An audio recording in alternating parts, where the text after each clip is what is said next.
আমি কি কি করতাম, প্রথমত ফর মোটিভেশন আমি আমার যে ধরো মোবাইল, এখন তো ডিজিটালি যুগে আসো তোমরা, ওয়ালপেপার, তোমার মোবাইলের ওয়ালপেপার, হোম স্ক্রিন বা তোমার টেবিল, তোমার চারপাশে যে জায়গাগুলোতে আসলে তোমার বিচরণ হয়, হ্যাঁ,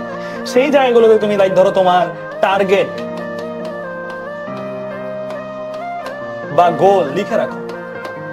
এন্ড নিজেকে নিজে ইন্সপায়ার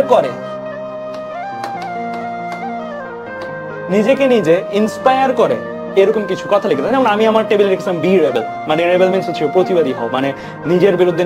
মানে নিজের আরামাইশের বিরুদ্ধে প্রতিবাদ করতে শিখো। মানে আমি এরকম একটা লিখেছিলাম যেটা আমাকে মোটিভেট করতো। সো তোমাদের ক্ষেত্রে এইরকম কিছু থাকতে পারে যে হ্যাঁ এই ওয়ার্ডটা বা এই লাইনটা তোমাকে মোটিভেট করে, বা এই জায়গাটায় ওই রকম একটা কিছু লিখে রাখো। আমাদের অনেক স্টুডেন্টসই দেখা গেছে চান্স পাওয়ার পরে ভাইয়া টেবিলে ছবি তুলে পাঠায় যে আমি এই জিনিসটা লিখে রাখছিলাম আজকে আমি চান্স পাইছি, এন্ড খুবই প্রাউড লাগে আর কি ওই টাইমগুলোতে যে হ্যাঁ ও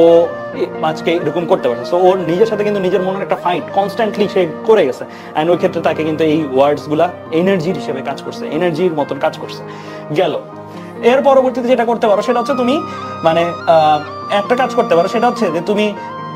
যেই ইউনিভার্সিটি, ধরো সাপোজ আমি এরকম করতাম আর কি, যে বুয়েট টার্গেট হইলে বুয়েটের ভাইয়া আপুদের শর্ট ফিল্ম গুলা দেখি, একটু বুয়েট ক্যাম্পাস